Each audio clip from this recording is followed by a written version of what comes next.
घर में ले गए। उसी समय 12 बजे रात को दरवाजा खटखटाए, आवाज आई, कौन है? बोले मैं तुम्हारा मित्र हूँ। बोले आ रहा हूँ आ रहा हूँ। उसने दरवाजा खोला, एक हाथ में लालटेन, एक हाथ में तलवार और उसी के साथ में रुपयों की थैली। बोले मित्र, इस गहन अंधकार में अगर तुमको प्रकाश की आवश्यकता है तो ये लालटेन है मेरे पास में, इसको तुम ले जाओ। अगर आज धन का कोई संकट पड़ा हुआ है तो धन की थैली तुमको मेरे हाथ में है, जितना पैसा तुमको चाहिए ले जाओ। और किसी दुश्मन ने तुमको सताया है तो तलवार लेकर के मैं खड़ा हुआ हूँ, चलो उसका नाम लो, उसको बताओ और दुश्मन को नष्ट कर दूंगा। इसको मित्रता कहते हैं। वहाँ तो सब फ्रेंड है, जितना ज्यादा से ज्यादा फ्रॉड कर सकते हैं करते रहते हैं, नाम होंगे उनको फ्रेंड। धीरज धर्म मित्र अरुण। कितना अच्छा समय था। गंगा के किनारे प्रभु सीता के साथ उतरे हुए हैं। केवट उतर दंडवत किन्ना, वो केवट उतर करके भगवान के चरणों में दंडवत प्रणाम कर रहा है। प्रभु सकुचे ये कुछ नहीं देना रे, आज इसको देने के लिए मेरे पास कुछ नहीं है, क्या करूं? जो अखिल कोटि ब्रह्मांड नायक परमात्मा है वो भी आज संकोच में पड़ा हुआ है। जो संसार के सभी जीवों को सब कुछ प्रदान करता है, उसके मन में संकोच है कि इसको देने के लिए, इस केवट को देने के लिए आज मेरे पास कुछ नहीं है। लेकिन वहां नारी को कैसे होना चाहिए हमारी किशोरी जी दिखाते हैं। उन्होंने दिखाया क्या? तो स्वामी जी बहुत अच्छी बात करते हैं मानस में। प्रिय हे कीजिए जान निहार, प्रिय हे कीजिए जान निहार, प्रिय हे कीजिए जान निहार, प्रिय हे कीजिए जान निहार,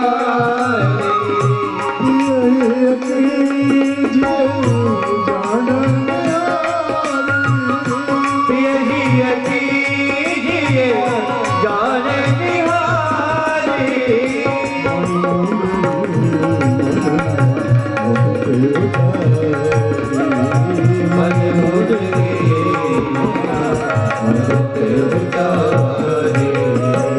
पत्नी का ये रूप है। पति के हृदय की बात को जो समझ जाती है उसका नाम पत्नी होता है। और पति लाख समझाते रहे, पत्नी मानने के लिए तैयार नहीं है तो उसको पत्नी कैसे कह सकते हैं? आज किशोरी जी ने देखा मेरे पति के हृदय में संकोच हो गया है, इस केवट को देने के लिए उनके पास कुछ नहीं है, क्योंकि जो भी था उनका कई ने सब उतरवा लिया था। उनके शरीर में तो बलकल वसन ही है। तो इस परिस्थिति को उन्होंने देखा और मणि मुंदरी मन मुदित उतारी, वो मणि जड़ित जो अंगूठी है निकालते हुए कहा, नाथ ये मेरा श्रृंगार आपके लिए। आज हमारी माताएं श्रृंगार करती है दुनिया को दिखाने के लिए। क्या दिखाना चाहते हो? बहुत गहना जेवर दुनिया को दिखा करके तुम क्या पाना चाहते हो? दुनिया में और कोई दूसरा तुमको देखने वाला नहीं है। देखता वो चोर रहता है, किसके पास में कितना आभूषण है और कैसे इसको लाया जा सकता है, वो चोर उसको देखता रहता है। तो उसको चोर को दिखाने के लिए तुम इतना आभूषण श्रृंगार कर रहे हो, पति को दिखाने के लिए श्रृंगार होना चाहिए। आपत्ति काल पर रखिए सारी, धीरज धर्म मित्र अरुण। ये हमारी संस्कृति है। विपत्ति जीवन में आए तो विपत्ति के समय में भगवान को पुकारो और प्रार्थना करो कि प्रभु अगर जीवन में मैंने 2 अगरबत्ती आपके चरणों में कभी अर्पित किए हैं, 2 फूल अर्पित किए हैं, तो आज मेरी इस विपत्ति को टालो, आप इस विपत्ति से मुझको बचाओ। बड़ी बड़ी विपत्तियां टल गई कि इतना प्रेम भगवान से होना चाहिए, इतना स्नेह भगवान से होना चाहिए, इतना भरोसा भगवान के ऊपर होना चाहिए। नारद जी निकले तो देखा क्या, कली दावा अनले साध्य साधनम बस मताम गति। सब कुछ करने के लिए तो समय है, लेकिन भगवान का भजन करने के लिए समय नहीं है। भगवान में पूजा करने के लिए घर में भगवान को बैठा तो दिए हैं, पूजा करने के लिए समय नहीं है। वो पुराने लाल कपड़ा में वो रामायण को बांध के रखे हैं, ऊपर से दियार तक खा गया उसको, लेकिन उसको खोल के पढ़ने का समय नहीं है। इसके लिए समय नहीं है। तो भगवान ने कहा भाई जब तुमको तुम्हारे पास मेरे लिए समय नहीं है ना, तो मैं भी तुमको समय नहीं दूंगा। जिस दिन ले जाना रहेगा तो ऐसे झटका में ले जाऊंगा कि तुम पुकार भी नहीं पाओगे उसको। ये जितने एक्सीडेंट होते हैं, जितनी घटनाएं हो रही, क्या है? इसलिए भगवान का भजन होना चाहिए। दूसरी बात उन्होंने कह दी कि कथाएं जो हैं, इन कथाओं के माध्यम से जीवन का जो सार तत्व है, उन सार तत्वों को हमारे ऋषियों ने रखा है। जैसे कोई बहुत प्रभावशाली दवाई होती है, उसको कैप्सूल में डाल करके बंद करके दिया जाता है और कैप्सूल अंदर में जाकर के फूटता है, उसकी दवाई अंदर में जाके काम करती है। इसी तरह जीवन के जो परम तत्व, उन तत्वों को कथाओं के कैप्सूल में लपेट करके परोसा गया है। जिस दिन कानों के मार्ग से अंदर जाएगी और हृदय में प्रविष्ट होगी, तब ये दवाई जब काम करना शुरू करती है ना, तो कितने का जीवन बन गया। कितने लोग, अरे वो ब्याज और निषाद और दुनियादारी जो है, ये तो उस समय की कहावत की बात कह सकते हैं आप, लेकिन कहावत नहीं है, वो भी सत्य है। इनका भी उद्धार हुआ है। तब आज हम लोग कहते हैं कि ब्याज को उतारा, निषाद को उतारा, द्रौपदी को उतारा, सुदामा को। लेकिन आज भी जो सुदामा है, आज भी जो दीन है, ऐसे लोगों का भी उद्धार कितना हुआ है, आप जीवन में देखते जाइए। ये व्यर्थ की बातें नहीं है। भगवान की कृपा हुई, कथा सुनने की इच्छा हुई। तो जब मन में कथा सुनने की इच्छा होती है, तो आज समाज में इतने कथावाचक हैं कि वो सुन भर पाते हैं कि नहीं, ये कथा सुनने वाले तो पहुंच जाते हैं। कथा हम आपको सुना देंगे ना, बहुत सस्ता में सुना देंगे, आप इतने ही दे देना मेरे को। कथा सुनने वाले के भी मन में लोभ आ जाता है, इतना इतना खर्चा करूंगा, ये बहुत सस्ते में अगर सुना देता है तो इसी से सुन लूं ना। यहाँ सूत जी महाराज कहते हैं, विप्रय भागवती वार्ता गेहे गेहे जने जने कृणवंती कर्णो भाग कथा सारस तत्व कथा। थोड़े से धन के लोभ में अगर कोई कथा है आपको सुना रहे, तो कथा कहाँ सुनाएगा? तो आपके जेब को ही देखता रह जाएगा 7 दिन तक। इसलिए कथा का सार आपको नहीं मिल पाएगा। कथा का सार लेना है तो सुखदेव जैसे ब्राह्मण खोजिए, जिसके पास कपड़े तक नहीं है पहनने के लिए, ऐसा ब्राह्मण कथा सुनाएगा। और मन में लोभ लेकर के कोई ब्राह्मण कहेगा कि मैं कथा सुनाऊं, कि कोई कथावाचक कथा सुनाएगा, बिल्कुल कथा नहीं सुना सकता। इसलिए कह दिया गया, विप्रय भागवती वार्ता गेहे गेहे जने जने कृणवंती कर्णो भाग कथा सारस तत्व कथा। थोड़े लोभ में पढ़ करके जो कथा सुना रहे हैं ना, उस कथा का कोई सार निकलने वाला नहीं।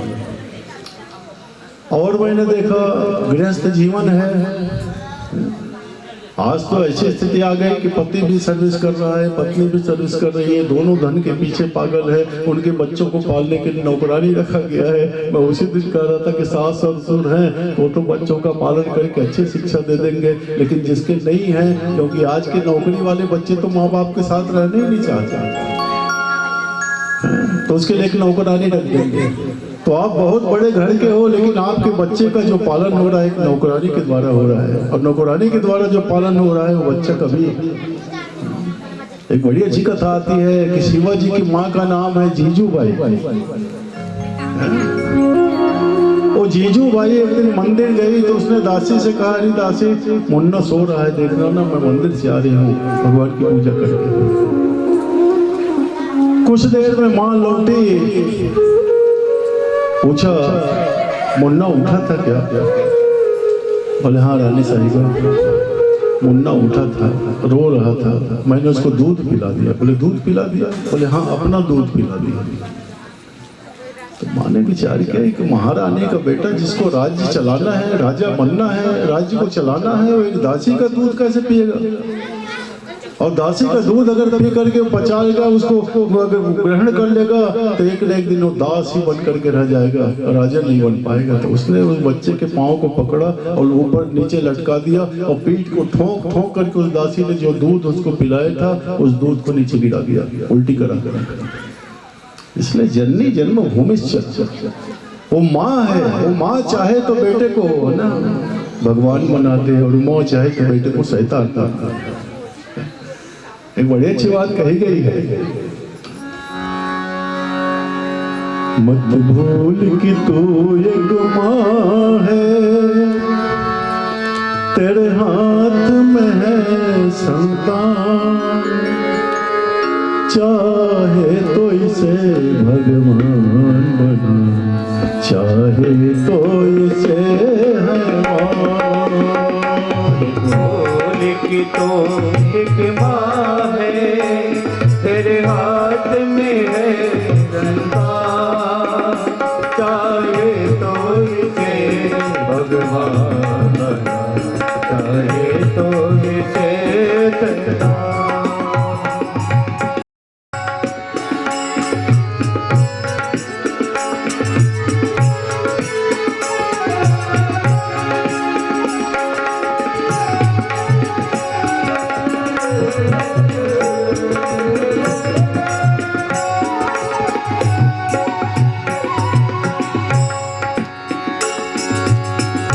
तू ना होती तो दुनिया में राम कहाँ से आता, तो ना होती तो दुनिया में राम कहाँ से आता। तू ना होती तो दुनिया में राम कहाँ से आता, तो ना होती तो दुनिया में राम कहाँ से आता। कौन सुनाता गीता आकर, बंसी कौन बजाता, कौन सुनाता गीता आकर, बंसी कौन बनाता। तुझसे ही तो जन्म लिए हैं क्या क्या सूर महान, तू एक माँ है, तेरे हाथ में संतान, चाहे तो इसे भगवान,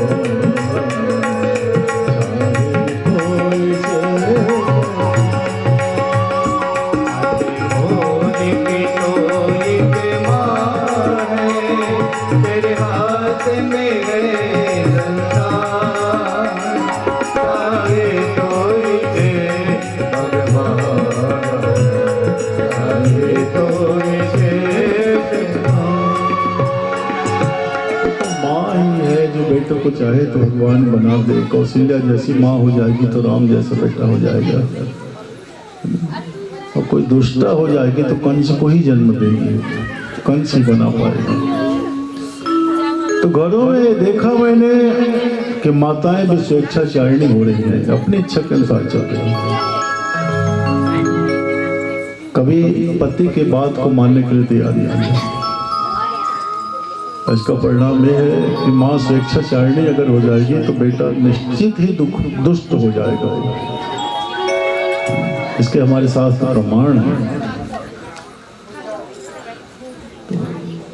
घर में क्या है, घरों में पत्नियों का अधिकार है, पति नाम मातृ कार्यपालिका है। वो ऑर्डर करने के बाद बताएगी कि मैंने अमेज़न में मंगवाया है, इतना पैसा देना पड़ेगा, आप दे देना।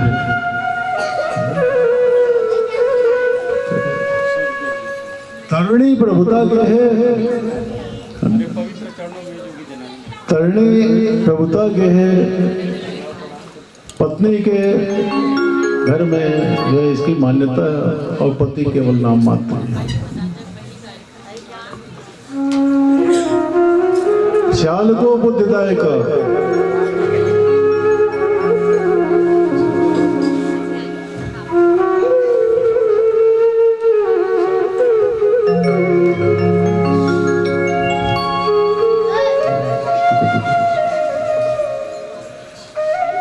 वापस दे दो। तो तरुणी प्रभुता के साधको बुद्धिदायिका, है ना। एक विशेषता और हो गई है कि घर में कोई भी कार्यक्रम होना है तो भाई को बुला करके नहीं पूछता, और साला से पूछता, सलाह देता है। तो सालको बुद्धिदायिका, साला बुद्धि देने वाला होता है। ये बड़ी समस्या है। और ऐसा जिसके यहाँ भी हुआ, वो धृतराष्ट्र के घर में आकर के वो साला जो बैठा तो उसने पूरे परिवार का नाश करा दिया। लेकिन ऐसा नहीं है कि साले सभी नाश कराने के लिए आते हैं, नहीं। पाठशाला में जब पढ़ता है तो पाठशाला उसका उद्धार करा देता है। तो सालको बुद्धिदायिका, ये बुद्धि देने वाला है। परिणाम यह है कि घर की जो व्यवस्था है, व्यवस्था समाप्त हो रही है, घर की व्यवस्था खत्म हो रही है। अत्युग्र भूरि कर्माणो, बहुत ही भूरि कर्म करने वाले, दुष्ट कर्म करने वाले, नास्तिका रौरोजना, जो नास्तिक प्रकार के लोग हैं, रौरव प्रकार के लोग हैं, ऐसे लोग तीर्थों में जाकर के वास करने लग गए। इसका मतलब क्या हुआ कि हम बड़ी श्रद्धा से यहाँ से जाते हैं, नहीं बनारस जाएंगे, हम प्रयागराज जाएंगे, कभी जगन्नाथपुरी जाएंगे, धोखे से साक्षी गोपाल पहुंच गए तो वहाँ के पंडों की तो ऐसी इच्छा होती है कि इनका कपड़ा लत्ता सब निकाल ही लो, जो भी इनके पास है सब कुछ छीन लो। तो ये पंडा कहलाने के अधिकारी नहीं है ना, ये सम्मान के अधिकारी नहीं है। इस तरह की वृत्ति जहाँ होगी वहाँ इसका परिणाम यह हुआ कि तीर्थों के प्रति भी मनुष्य का जो लगाव था, जो प्रेम था, जो स्नेह था, वो सब समाप्त होने लग गया। अत्युग्र भूरि कर्माणो नास्तिकार और वाजना, ते भी ये सब तीर्थों में जाकर के वास करने लगे। तीर्थों का सार समाप्त होते चला गया। पहले जीवन के सब कार्यों को करने के बाद में पैदल जाते थे बद्रीनारायण। उस समय कोई साधन नहीं थे, और भिक्षाटन करते हुए चलते हुए बद्रीनारायण तक पहुंचते थे। कुछ जो पहुंच गया वो पहुंच गया, नहीं तो पहाड़ में ही गिर करके खत्म हो जाता था और लौट के आ भी नहीं पाता था। वो विचार कर लेता कि मैंने अपने गृहस्थ जीवन के सभी दायित्वों का पालन कर लिया है, अब मैं मर भी जाऊं तो कोई बात नहीं, मैं वहीं बद्री वन विशाल में जाकर के शरीर को त्याग देता था। हम मानते थे कि धन्य है वो, बड़ा पुण्यात्मा है, बद्री विशाल में उसने प्राण को त्याग दिया। और कभी वो वहां से वापस आ भी गया तो साल भर से ज्यादा जीता नहीं था, इतना गया होता था उसका शरीर।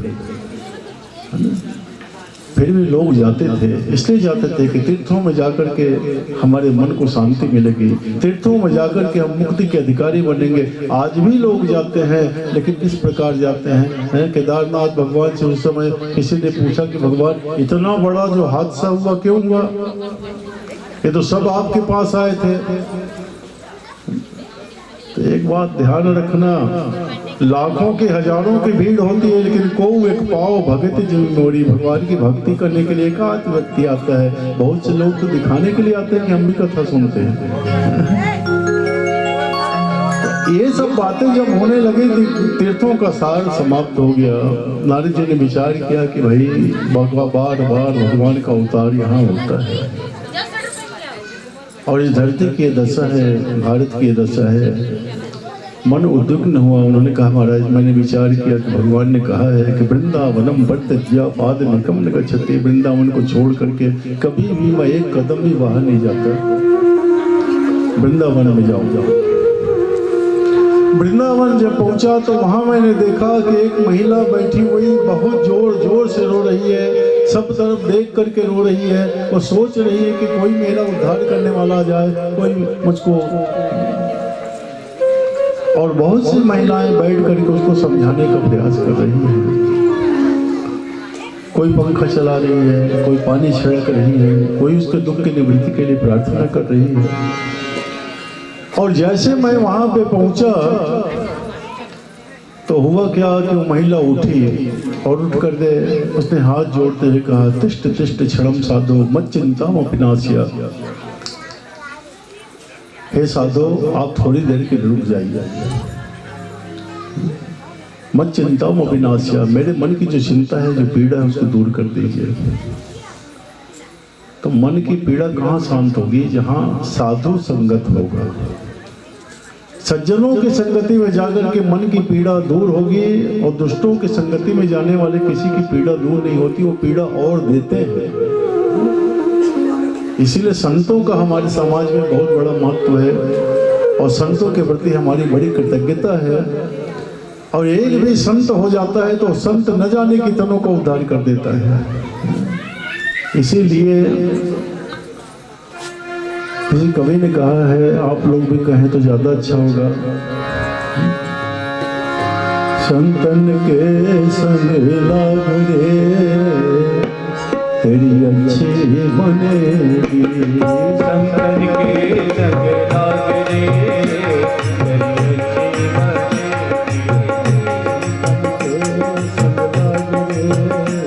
तेरी अच्छी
संगति में कभी किसी का बिगाड़ नहीं होता। वो तो आज बड़ी विडंबना है कि संत वेश को कुछ दूषित मन वाले लोगों ने दूषित करके रख दिया,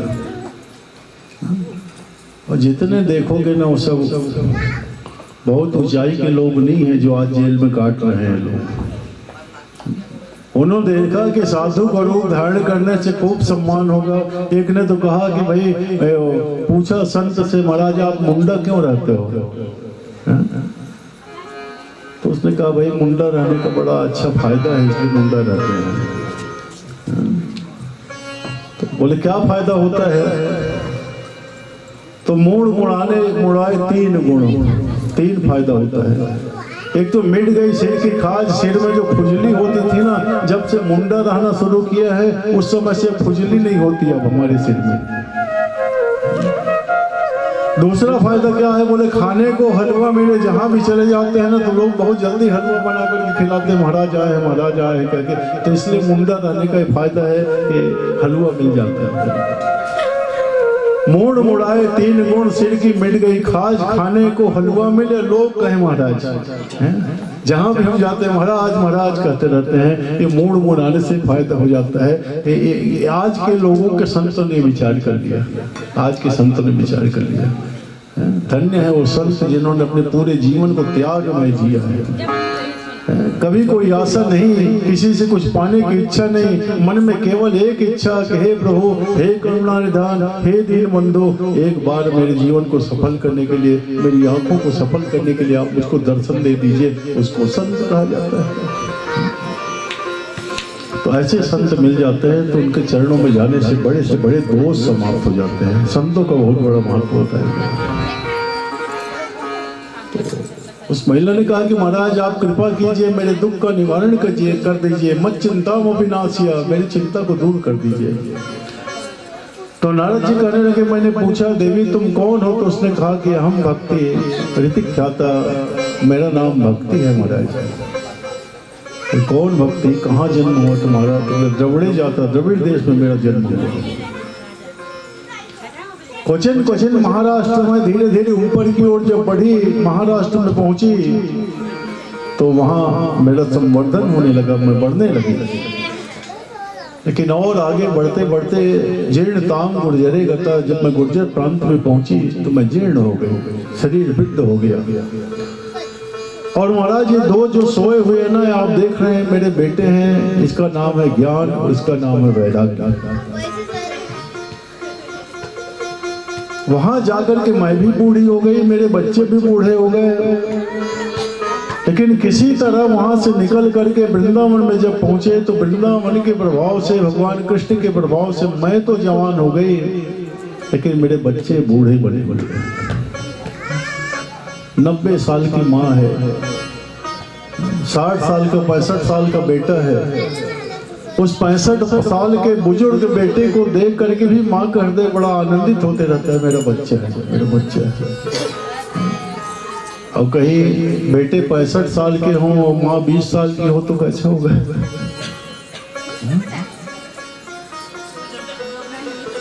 नियम तो यही है कि बेटा जवान हो और माँ बूढ़ी हो, लेकिन यहाँ तो उल्टा हो गया महाराज। बच्चे बूढ़े हो गए और मैं जवान हूँ। तो आप कृपा कीजिए, मेरे बच्चों को ही ठीक कीजिए, इनको जवानी बता। तो मनुष्य बूढ़ा कब होता है? जब उसका मन मर जाता है। जब चारों ओर अशांति होने लगती है, कोई उसका सम्मान करने के लिए तैयार नहीं होता, तो बहुत जल्दी मर जाता है। बहुत से लोगों को मैंने देखा है कि प्राय बहुत से सर्विसमैन जो होते हैं, नौकरी करने वाले जो होते हैं, 60 साल 62 साल के बाद में रिटायर होकर के जब घर में आते हैं, देखते हैं कि जिस बेटे के लिए जीवन भर बाहर रह करके कमाई किया, वो बेटा उद्दंड हो गया है, पिता को पिता मानने के लिए तैयार है। जिस पत्नी को पूरी सैलरी 1000 में मैं 1 महीना अपना गुजर करता था और 40,000 जिस पत्नी के लिए भेजता था, वो पत्नी स्वेच्छाचारिणी हो गई है, पति की बात को सुनने के लिए तैयार नहीं है। इतनी पीड़ा उसके मन में होती है कि बहुत जल्दी वो शरीर त्याग देता है। इसीलिए सरकार भी 65 साल की आयु के बाद भी उसको पेंशन देने के लिए तैयार नहीं है। 65 साल से ऊपर अगर जी रहे हो तो तुमको जीवित सर्टिफिकेट देना पड़ेगा। इसके बाद भी तुम जीवित हो, बड़े आश्चर्य की बात है।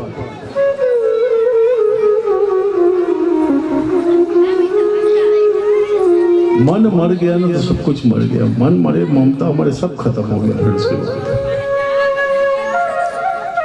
और मन तब प्रसन्न रहता है जब सब में अनुकूलता होती है।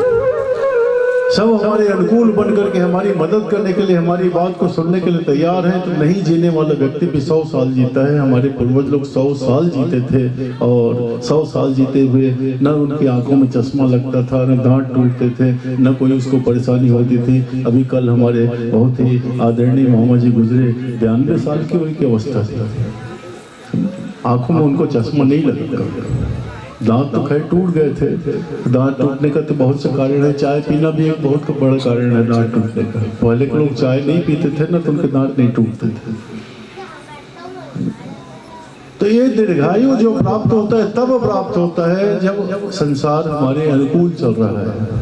लेकिन संसार को अपने अनुकूल बनाना है हमारे बस की बात नहीं है, नहीं होगा। हम सही मार्ग में भी चलना चाहते हैं तो लोग हमारा विरोध करने के लिए तैयार रहते हैं। जो सही मार्ग में चलता है उसी का ज्यादा विरोध होता है। जो कहता है भाई नहीं मैं नशा नहीं करूंगा, मैं इसको नहीं पीऊंगा, तो उसका ज़्यादा विरोध करते हैं लोग। और जो कहता है ठीक है तुम कह रहे हो तो पी लेता हूँ, मैं भी पी लेता हूँ, तो वो बड़ा मित्र बन जाता है, लोग उसका सम्मान करने लग जाते हैं। और सबसे बड़ी समस्या ये होती है कि कोई मित्र ही ऐसा होता है जो कहता है कि मित्र तुमको मेरी कसम है यार एक घूंट पी लो, है ना। तो पहले घूंट पिलाने वाला मित्र ही होता है। अगर दुश्मन कहता ना कि मैं तुमको एक घूंट पी लो, तो कभी नहीं मानता है मेरा दुश्मन है, पता नहीं क्या मिला के देते, लेकिन मित्र मान करके उसने पी लिया, और उससे बड़ा दुश्मन फिर संसार में कोई नहीं रह जाता। तो जीवन को जीना बड़ा कठिन है, संसार को समझना बड़ा कठिन है। तो ऐसी परिस्थिति में कैसे वो जिएगा। तो मन की प्रसन्नता का एक ही साधन है, मन वही प्रसन्न होता है जहाँ भगवान के चरणों में लग जाता है। जब तक संसार को देख रहा है मन दुखी रहेगा, और जिस दिन इसकी दृष्टि भगवान में पहुंच जाती है, भगवान उसको मन को ऐसा बना देते हैं कि हर समय आनंदित रहता है। कुछ है तो भी आनंद है, नहीं है तो भी आनंद है। जो सुख एक राजा को अपने राज्य को भोगने पर मिलता है, वही सुख एक योगी को, एक फक्कड़ संत को केवल लंगोटी पहन करके जी लेने में मिल जाता है। कैसे सुख की परिभाषा कर सकते। हमको और आपको श्रीखंड खाने में जितना आनंद मिलता है, वो कुत्ता को पत्तल को चाटने में उतना ही आनंद मिल जाता है। कैसे आनंद करोगे, कैसे सुख की कल्पना करोगे। मन में प्रसन्नता तभी होगी जब इस मन को हम भगवान के चरणों में लगाएं। भगवान कहते हैं अपना धन अपने पास रखो भैया, तुम्हारे धन से मुझको कोई लेना देना नहीं। मेरे बगल में महालक्ष्मी बैठी है, मुझको जरूरत पड़ेगी तो लक्ष्मी है ना।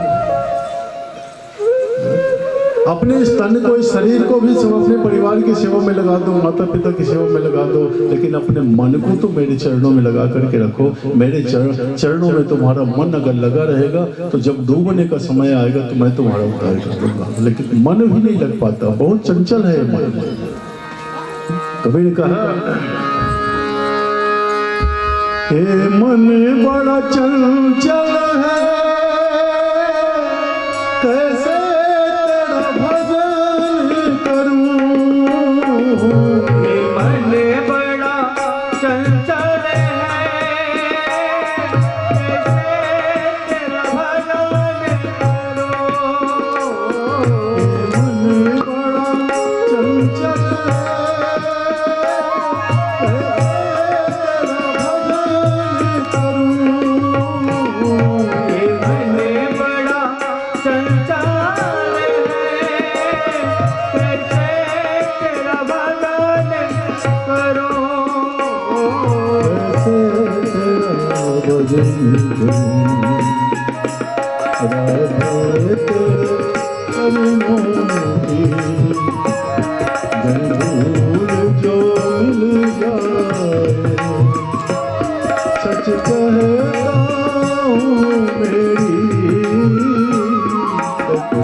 सच कहता हूँ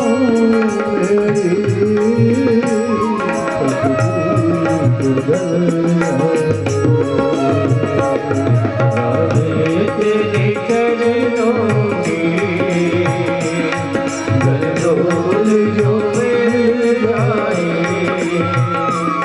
सच कहता हूँ मेरी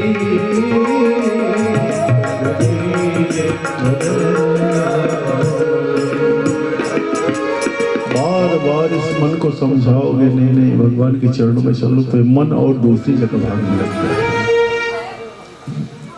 भगवान के चरणों में आने के लिए तैयार नहीं होता, भगवान की कथाओं में आने के लिए तैयार नहीं होता, कष्ट सह करके भगवत भजन करने के लिए तैयार नहीं होता, क्योंकि मन की गति नीचे की गति है, नीचे की ओर जाने वाला है मन है। इसीलिए भगवान गीता में कहता है कि मन एव मनुष्याणाम हरिप्रियो प्रवर्तते। मनुष्य का सबसे बड़ा दुश्मन अगर कोई है ना तो उसका मन ही है, और सबसे बड़ा मित्र है कोई तो मन ही है। जो हमारे मन के अनुसार काम करता है वो हमारा मित्र बन जाता है, और थोड़ा हमारे मन के खिलाफ जाता है तो हमारा दुश्मन बन जाता है। तो व्यक्ति दुश्मन और मित्र नहीं है, ये मन ही हमारा मित्र है, मन ही हमारा दुश्मन है। इस मन को संभालना बड़ा कठिन है। अंत में तो अर्जुन ने कहा कि भाई उरेव सुदुष्करम, भगवान इसको जैसे हवा को मुट्ठी में बंद नहीं किया जा सकता, वैसे इस मन को भी अंकुश में लाना बहुत कठिन है। मन को भी अपने बस में रखना बड़ा कठिन है। मन को समझाना बहुत दिक्कत। इस मन को समझाते हुए भगवान के चरणों में लाने का प्रयास करते। भक्ति ने कहा, भगवान ने भक्ति को समझाया नारद जी ने कि देवी जन जन में सबके हृदय में मैं तुम्हारा वास करा दूंगा। जहाँ भक्ति है वहाँ भगवान है। जिसने मन लगा करके भक्ति की है उसका अवश्य कल्याण हुआ है।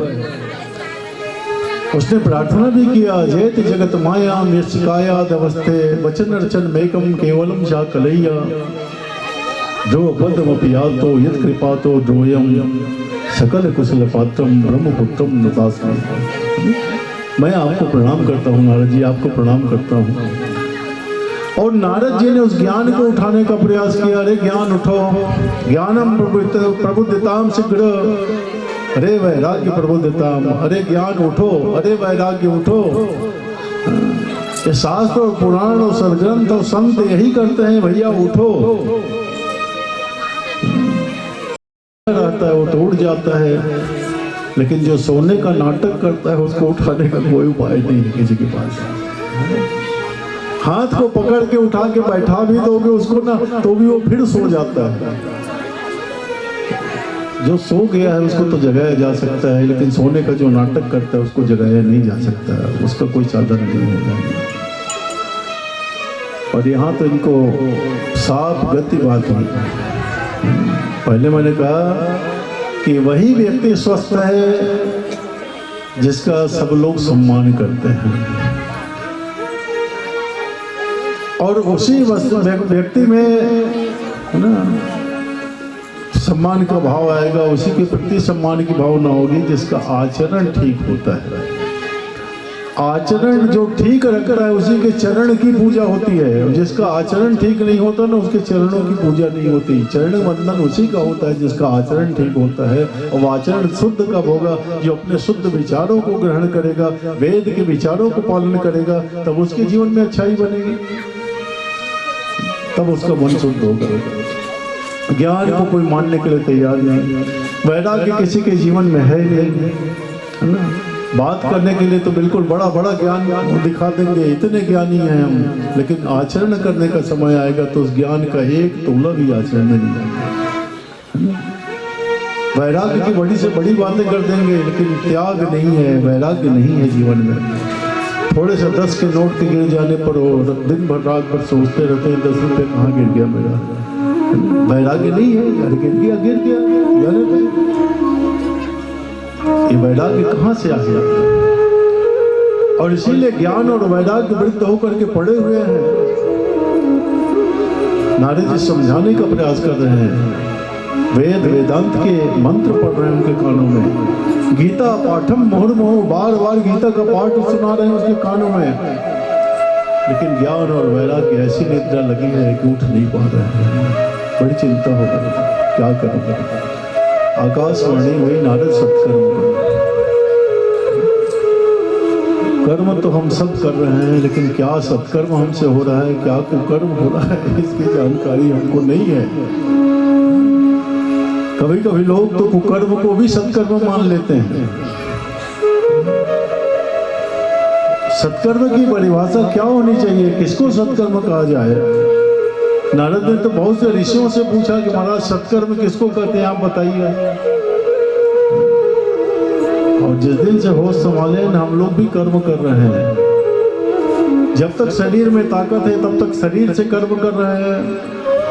और आजकल शरीर से कर्म कम होता है, मन से कर्म ज्यादा होता है। तो मन से भी कर्म करते रहते हैं। और तीसरा कर्म का स्थान है वाणी। जब शरीर भी नहीं चलता, मन भी दुखी रहता है, तो केवल बात ही बात में हम कर्म करते रहते हैं, बातें चलाते रहते हैं। खाट में पड़ा हुआ है लेकिन बोलने में कमी नहीं करता, ऐसा कर डालो वैसा कर डालो। उसको खुद में करने की कोई ताकत नहीं है, लेकिन वाणी से कर्म करते रहता है, बोलते रहता है।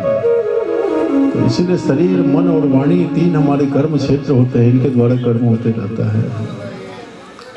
तो ज्ञान तो बहुत बड़ा बड़वा देंगे, लेकिन ज्ञान का पालन करने का जब समय आएगा ना, तो सिर झुका करके किनारे हो जाता है। वैराग्य की बात तो करता है, लेकिन वैराग्य नहीं है उसमें, त्याग नहीं है उसमें। इसको पाने का एकमात्र उपाय है अच्छी कथाओं को श्रवण करो। जो चीज इन ज्ञान के मंच से कोई आचार्य आपको देता है, वो किसी भी कॉलेज में नहीं मिलता। कॉलेज से पढ़ाई करके आप केवल रोटी की व्यवस्था कर सकते हो, पैसा कमा सकते हो, रोटी कमा सकते हो, लेकिन जीवन में अच्छे संस्कार नहीं होंगे तो उस पढ़ाई का कोई लाभ नहीं मिलेगा तुमको।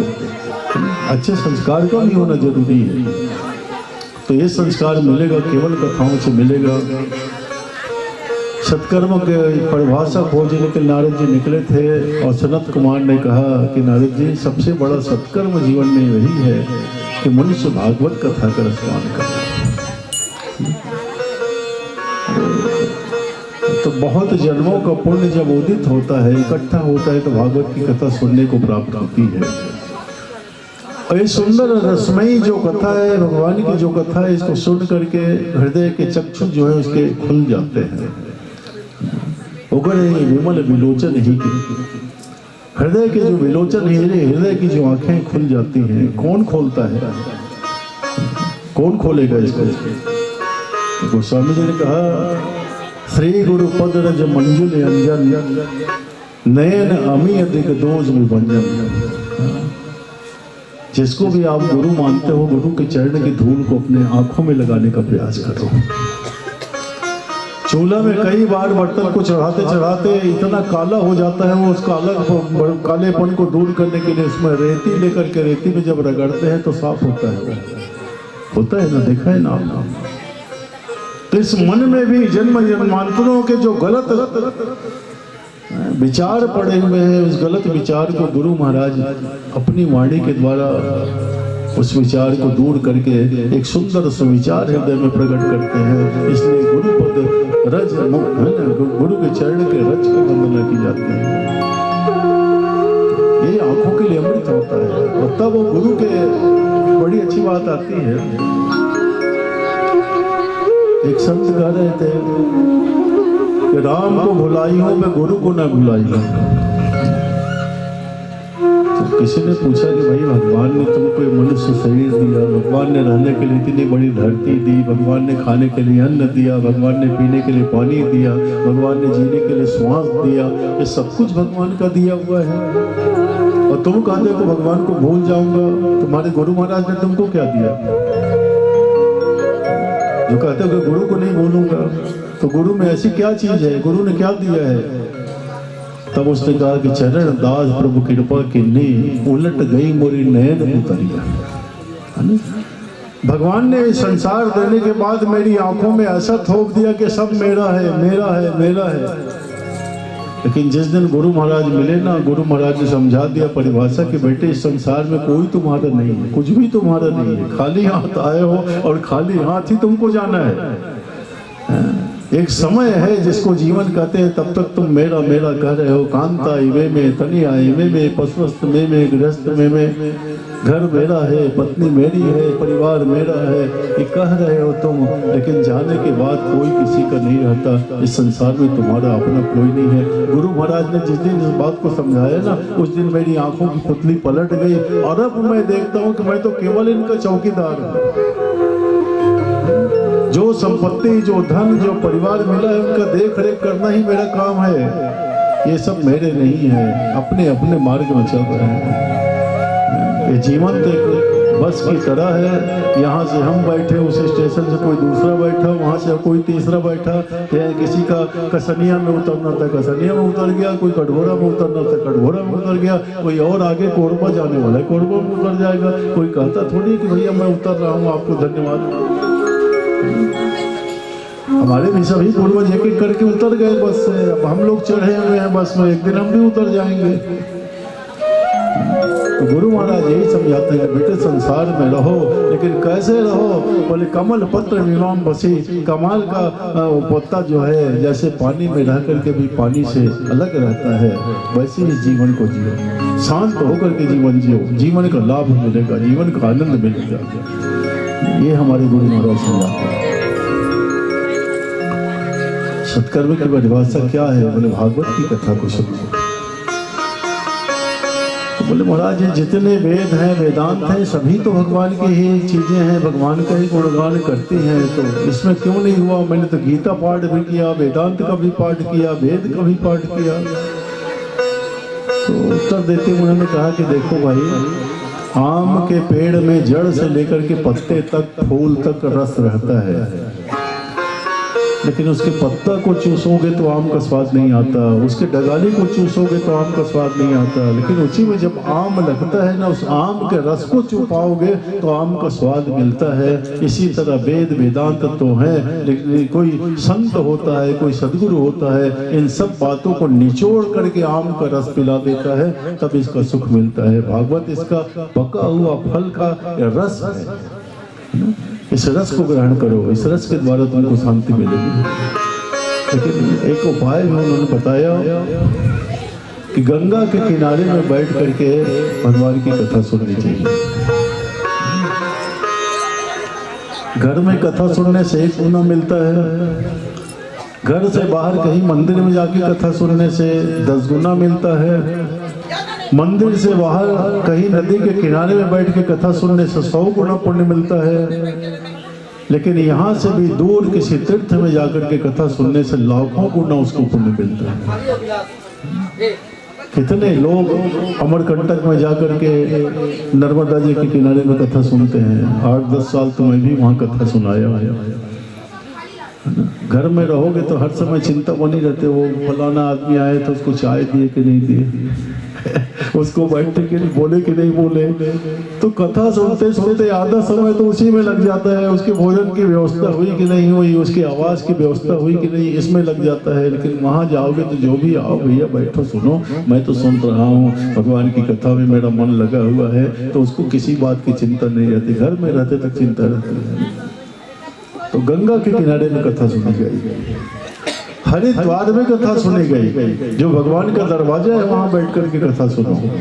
आज मैं भगवान के दरवाजे को खुलवा करके रहूंगा। मुझको यमलोक में नहीं जाना है, मुझको नरक में नहीं जाना है। आज इस कथा को सुन करके मैं भगवान के दरवाजे को खुलवाऊंगा, हरि का द्वार खुलेगा और एक दिन मैं हरि के दरवाजे में पहुंचूंगा। ऐसी भावना होनी चाहिए।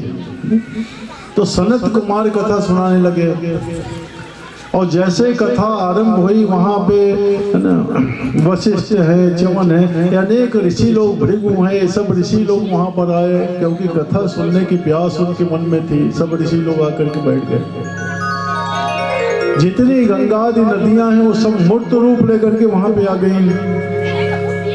जिनको हमने निमंत्रण दिया है वो तो आते ही हैं, लेकिन जिनका आवाहन करते हैं ना, वो देवी देवता भी हमारे यज्ञों में आते हैं। हमको दिखाई नहीं पड़ते, हम जानते नहीं हैं, लेकिन वो भी आकर के यहाँ बैठ करके कथा श्रवण करते हैं। बड़ी दिव्य कथा वहाँ पे हुई और ऐसी कथा हुई कि गंगा के किनारे में हरिद्वार में भागवत की कथा हो रही है और यमुना के किनारे वृंदावन में वो बेहोश पड़े हुए ज्ञान और वैराग्य में प्राण का संचार होने लग गया है। जाग पड़े हुए और जाग करके वो फिर भक्ति वहां अपने दोनों पुत्रों के साथ हे कृष्ण गोविंद हरे मुरारे नाथे ति नामानि मुहुर्वन्ति बार बार गा रही हैं। आप लोग भी थोड़ा सा गा के देखिए। हे कृष्ण गोविंद हरे मुरारे हे नाथ नारायण वासुदेव।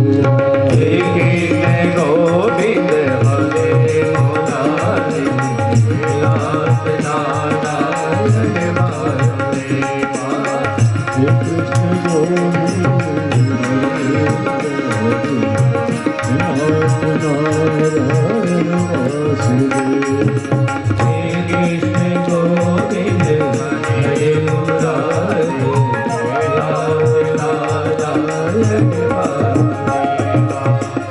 नाथ नारायण वासुदेवा। हे नाथ नारायण वासुदेवा। हे नाथ नारायण वासुदेवा। हे नाथ नारायण वासुदेवा। हे कृष्ण गोविंद हरे मुरारे नाथ नारायण वासुदेवा। हे कृष्ण गोविंद हरे मुरारे नाथ नारायण वासुदेवा।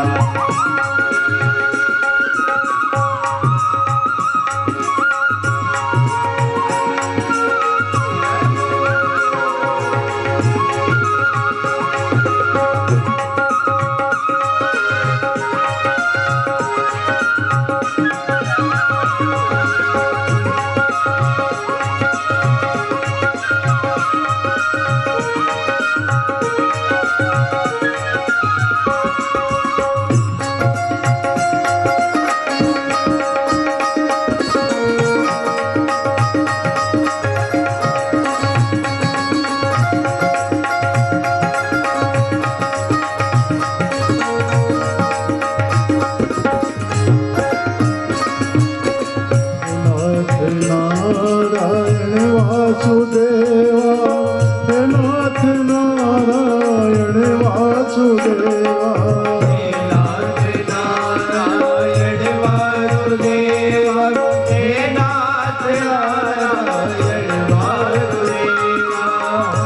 नाथ नारायण वासुदेवा।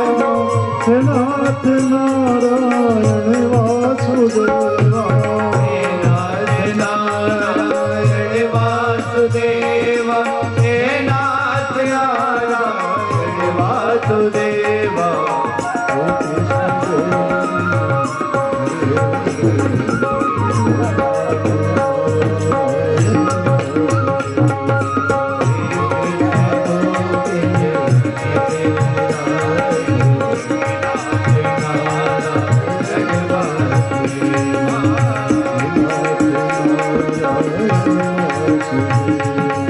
हे नाथ नारायण वासुदेवा।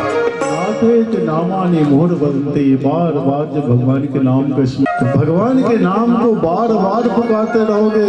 नाथे ते नामानि मोहर बदलते बार बार अगर पुकारते रहोगे तो एक दिन भगवान भी आएंगे, भैया मुझको क्यों पुकार रहे हो। वो सभी इसलिए कहते हैं कि राम नाम रटते रहो जब लगे घट में प्राण।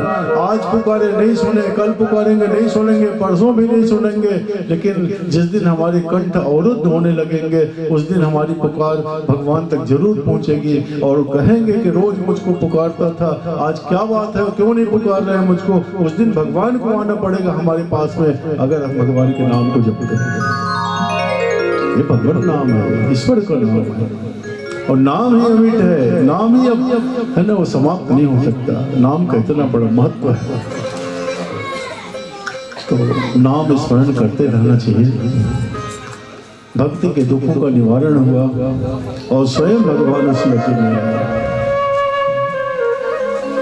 कई प्रकार के श्रोता जो है कथा सुनने के लिए आते हैं भृगु वशिष्ठ च्यवन जैसे ऋषि भी आते हैं जिनको परमहंस कहा जाता है।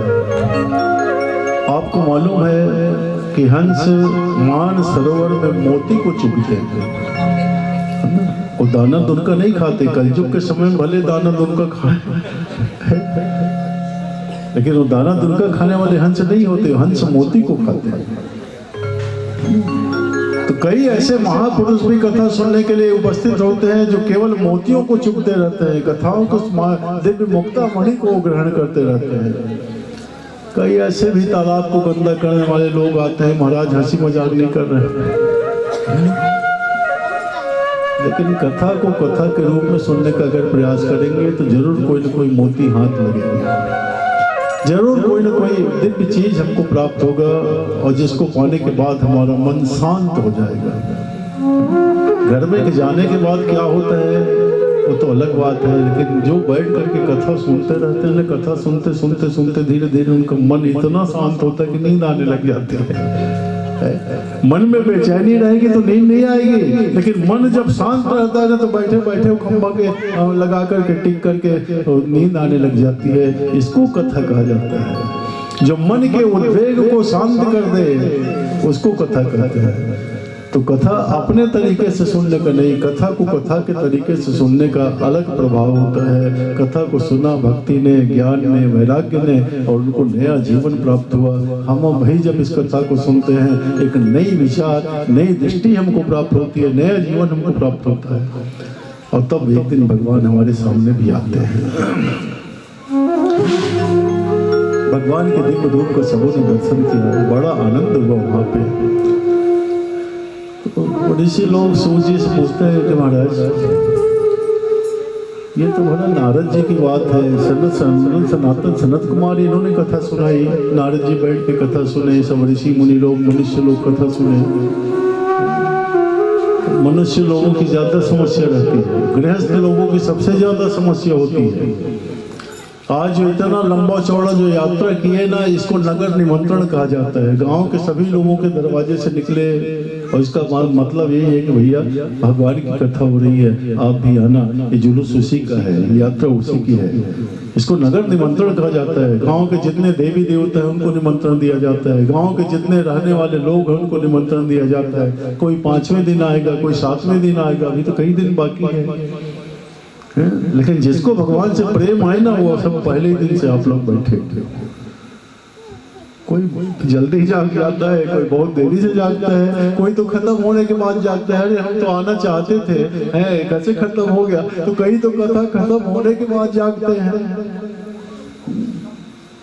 जो जाना हो, गोस्वामी जी कहते वही जाना हो तब वही जी वो जग जागा, जब सब विषय विलास विरागा। वही दिन सबसे अच्छा है जिस दिन आदमी जाग जाए, विषयों से वैराग्य होने लग जाए, ज्ञान में मन लगने लग जाए, भगवान को पाने की इच्छा जागृत हो जाए, वही दिन श्रेष्ठ है। चलो कैसे करोगे।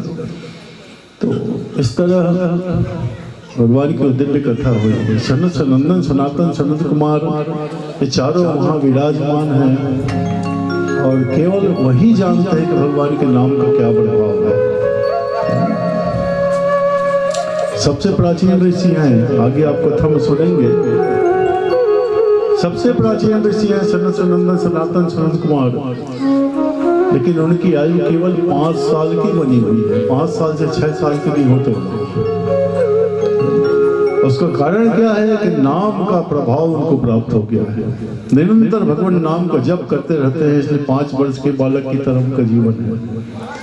और 5 वर्ष के बच्चे को न तो किसी बात की चिंता रहती है, न कुछ सोच रहता है, न कुछ विचार रहता है, आनंद में डूबा रहता है। उसको ये भी मालूम नहीं कि मेरे पिता क्या करते हैं, कैसे कमाते हैं, कैसा मेरा पेट भरते हैं, इसका भी ज्ञान उसको नहीं रहता है। जिस तरह 5 वर्ष का बालक आनंद में डूबा रहता है, वैसे ही भगवान नाम का आनंद सनातन को प्राप्त हुआ है। 5 साल की अवस्था उनकी बनी रहती है, और वो जब कथा सुनाते हैं तो सबको 5 साल का बना देते हैं, है ना। यहाँ बैठे बैठे सबको उमंग होने लगता है। अभी तो पहला दिन है इसलिए कुछ नहीं कहेंगे, लेकिन देखिए ना दूसरे तीसरे दिन होते हुए आप सबको उमंग ऐसा बढ़ेगा कि सब लोग नाचने लग जाओगे। मन का उमंग ऐसा बढ़ेगा, लेकिन वो उमंग होगा, उन्माद नहीं होगा। आनंद होगा, उन्माद नहीं होगा। बोले महाराज कोई, तो बोले भाई तुंगभद्रा नदी तीरे, तुंगभद्रा नदी के किनारे में एक गांव, उसी गांव में एक ब्राह्मण रहता था। ब्राह्मण का नाम है आत्मदेव। जो अपने आत्मा में संतुष्ट हो जाता है उसी को आत्मा रामम कथम मुने कहा गया है। आत्मा राम की परिभाषा उसी की गई है जो अपने आत्मा में ही रमण करते रहता है, हृदय में ही सुंदर चिंतन में लगा रहता है, ऐसे आत्मदेव है। लेकिन ये संसार की माया किसी को छोड़ते थोड़ी है, कितना बड़ा ज्ञानी क्यों ना हो, एक न एक दिन माया इसके सामने में आकर के खड़ी हो जाती है।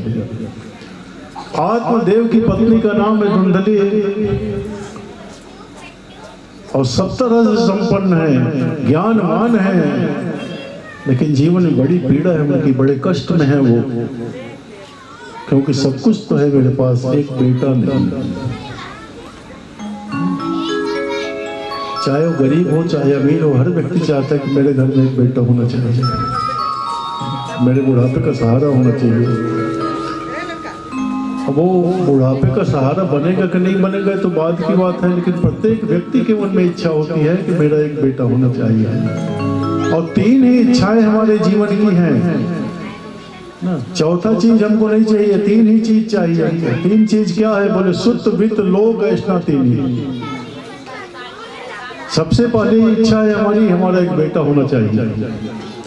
दूसरी इच्छा है कि हमारे घर में धन और संपत्ति की कभी कोई कमी नहीं होनी चाहिए, किसी के सामने हमको हाथ फैलाने मत पड़े। और तीसरी इच्छा हमारे जीवन की होती है कि हम जिस दिशा में निकल जाए, जहां चले जाएं, वहां के लोग हमको नमस्कार करें, हमारा सम्मान करें। इसके अलावा कोई चौथी इच्छा नहीं है। तो संतान का नहीं होना बहुत बड़ा दुख है। कितने उपाय किए, कितने पूजा किए, पाठ किए, लेकिन उसका कोई लाभ नहीं मिला। एक दिन दुखी होकर के वन में निकल गए। वन में एक सुंदर सरोवर के जल का पान किया, बैठ गए वहां, और इतने में एक दंडी स्वामी उनको दिखाई पड़े, संत दिखाई पड़े। उस संत ने पूछा, अरे ब्राह्मण देवता, यहाँ जंगल में आप क्या कर रहे हो? तो उसने कहा, महाराज यहाँ प्राण देने के लिए आया हूँ, मरने के लिए आया हूँ। बोले क्यों मरना चाहता? ये जीवन बहुत कीमती है, इस तरह इसको मारने का प्रयास मत करो। बोले महाराज संतान के बिना मेरे जीवन मुझको बोझ लग रहा है, कष्टमय लग रहा है। आप तो संत हैं, कुछ कृपा कीजिए ना, मुझको एक पुत्र मिल जाए। तो उसके भाग्य की रेखाओं को पढ़ते उसने कहा कि सब तो जन्मावधिम जो पुत्रो नए ऊंचा। देखो तुम्हारे भाग्य में 7 जन्म तक पुत्र का योग नहीं बना हुआ है। और किसी का इस परिस्थिति में बेटा हो भी जाता है ना, तो बेटा केवल दुख देता है, सुख नहीं देता, क्योंकि उसके भाग्य में पुत्र का सुख नहीं लिखा है। पुत्र का होना अलग बात है और पुत्र का सुख मिलना अलग बात है। कभी कभी कोई पुत्र माँ के गर्भ में आता है, उसी दिन से घर में अनेक प्रकार के आनंद के वर्षा होने लग जाती है, अनेक प्रकार के वस्तुओं का लाभ होने लगता है। और कभी कभी वो बेटा माँ के गर्भ में आता है, उसी दिन से उसके घर में कोई ना कोई गलत नुकसान होना शुरू हो जाता है, कोई गलत चीजें होने लग जाती हैं। जिस दिन से वो बेटा हुआ उसको लेकर के दुनिया भर के अस्पतालों में घूम रहे हैं, वो बेटा सुख देने के लिए नहीं आया। तो पुत्र होना अलग बात है और पुत्र का सुख मिलना अलग बात है। वो तो सन्मानगामी बेटा होगा ना, तो फिर वो सुख प्रदान करेगा, नहीं तो बड़ी समस्या है। बोले महाराज कुछ भी हो, तो उसने कहा संन्यास ले लो तुम। बोले संन्यास लेकर के क्या करूंगा महाराज? धन्य है वो गृहस्थ आश्रम जहाँ बेटा है और बेटे का सुख पिता को मिल रहा है, और संन्यास तो बिल्कुल शुष्क है, उसमें कोई आनंद नहीं मिलेगा। तो आप तो संत हैं इतने बड़े, आप कुछ कृपा कीजिए ना। तो उसके स्थिति को देख कर उस संत ने एक फल उसको प्रदान किया, जाके अपनी पत्नी को खिला देना, तुम्हारे यहाँ पुत्र का जन्म हो जाएगा। घर में आके उसने पत्नी को बड़े आदर से बुला करके उस फल को दिया, देवी ये संत का दिया हुआ फल है, इसको ग्रहण करो, इसके प्रभाव से तुम गर्भवती हो जाओगी। उस फल को हाथ में लेकर के सोचने लगी क्या करूं इसको, अगर इसको फल को खा लूंगी गर्भवती हो जाऊंगी, पेट बढ़ जाएगा, चलने फिरने उठने बैठने में समस्या होने लगेगी, कहीं गांव में आग लग गई तब तो और भी बड़ी समस्या हो जाएगी, बाकी लोग तो दौड़ करके भाग करके निकल जाएंगे, लेकिन मैं कैसे दौड़ पाऊंगी। दुनिया भर के कुशंकाएं उसके मन में आने लगी। इतने में उसकी एक बहन आई, बहन ने देखा दीदी क्या हुआ, तो उसने बताया कि भाई तुम्हारे जीजा फल ले करके आए हैं, कहते हैं खा लो तुम्हारा बेटा होगा। मैं नहीं चाहती कि इसको फल को खा करके मैं गर्भ धारण करूंगा। तो बहन ने भी कहा ऐसा करो उस फल को गाय को खिला दो, मैं अभी गर्भवती हूँ, मेरा बच्चा होगा, मैं दूसरे पीछे के मार्ग से ला करके तुमको दे दूंगी, तुम बता देना कि तुम्हारे यहाँ बेटा हुआ है। मेरे पति को कुछ पैसा दे करके रुपया दे करके रफा दफा कर देंगे, पता नहीं लगेगा। जीजा जी को मालूम बस यही होगा कि मेरे घर में बेटा हुआ है। ठीक है, उस फल को उसने गाय को खिला दिया और स्वयं गर्भवती होने का नाटक करने लगी। अब ये नाटक करते करते समय पूरा हुआ। जब उसकी बहन का बच्चा हुआ, उसने पीछे से लाके बच्चे को दे दिया, इसने घोषणा कर दी मेरा बेटा हुआ है, बेटा हुआ है। तो सही पूछेंगे तो गृहस्थ जीवन में एक बहुत बड़ा आनंद का दिन वो होता है जिस दिन हॉस्पिटल में बैठे रहोगे बाहर बेंच में और डॉक्टर या नर्स निकल के कहते हैं आपका लड़का हुआ है, तो ऐसा लगता है कि मैंने भगवान को पा लिया। बहुत ही आनंद का विषय होता है कि आपका लड़का हुआ, आपका बेटा हुआ। नर्स आके कहती है महाराज दशरथ की भी यही दशा हुई। एक दासी ने आकर कहा महाराज आपका बेटा हुआ है, तो महाराज दशरथ की दशा कैसी हो गई देखिए। दशरथ पुत्र जन्म सुने काना, दशरथ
जैसे महाराज दशरथ के कान में आवाज पड़ी महाराज आपको बेटा हुआ है, तो तृषा अमंत जीव पाए पीयूष, प्यास में गला सूख रहा है, उसको कोई अमृत ला करके दे दे, गिलास अमृत दे दे, इसको पी लो। तो अमृत को पा करके जितनी प्रसन्नता उसके मन में होती है, ऐसी ही प्रसन्नता महाराज दशरथ के मन में हुई। उनको ऐसा लगा कि मैंने भगवान को पा लिया, ब्रह्म को प्राप्त कर लिया। तो बेटे के होने की बात सुनकर के पिता को माता को बहुत आनंद होता है, बहुत खुशी होती है। अब आत्मदेव भी बड़े प्रसन्न, खूब दान पुण्य किया, खूब आनंद मनाया गया, लेकिन इस तरह का बेटा आज तक सफल नहीं हुआ। एक बहुत बड़े नेता हैं हमारे, अरबों की संपत्ति उनके पास में नेतागिरी करके एक बच्चे को गोद में लिया है उन्होंने। आखिर वो बेटा जो है उसको लात मार के घर से निकाल दिया। वो नेताजी फकीर बने घूम रहे हैं, कुछ नहीं उसके पास में। अपना होगा ना, अपना खून होगा तो थोड़ी भी उसके मन में जरूर दया होगी, माता पिता को उतना तड़पाएगा नहीं। लेकिन पता नहीं किस प्रकार का उसका संस्कार है, ऐसा बच्चा कहाँ से सुख देगा उसको। कुछ ही दिनों के बाद में गाय का भी बच्चा हुआ, मनुष्य का रूप है, केवल उसके छोटे छोटे कान भर गाय के समान है, उसका नाम गोकर्ण रख दिया। गोकर्ण पंडिता ज्ञानी बड़ा ज्ञानी है, क्योंकि संत के दिए हुए फल से उसका जन्म हुआ है, बड़ा ज्ञानी है वो। और दंडकारी वहां खला है, दंडकारी बड़ा दुष्ट है, और बचपन से ही उसके सब लक्षण पैदा होने लगे, दिखाई पड़ने लगे। किसी को मार देना, किसी से झगड़ा कर लेना, किसी का लूट लेना, ये सब होने लगा उसको। तो पिता ये नहीं चाहते, माँ भी ये नहीं चाहती। जब खूब दुर्गुणी हो जाता है बेटा, तो माँ कहती है, करे बेटे ये क्या कर रहा है तू, मैंने तुझको अपना अमृत पिलाया था, हृदय का दूध पिलाया था, अमृत पिलाया था, ये तो किस मार्ग में जा रहा है, क्या कर रहा है। माँ को बड़ी पीड़ा होती, माँ प्रसन्न नहीं होती, पिता प्रसन्न नहीं होते, दुखी होने लगे। तो गोकर्ण ने समझाया कि पिताजी, देश मांस रक्त, ये शरीर जो है रक्त से मांस से बना हुआ है, इसके प्रति ममता का त्याग कीजिए। आखिर में उन्होंने कह दिया कि धर्मम भजस्व सततम त्यज लोक धर्मान, लोक धर्म को त्यागिए, आप भगवत धर्म का पालन कीजिए, भगवान को पाने के मार्ग में चलिए। संसार को पाने का जिसने भी प्रयास किया वो बहुत दुखी हुआ है, रोना पड़ा है उसको।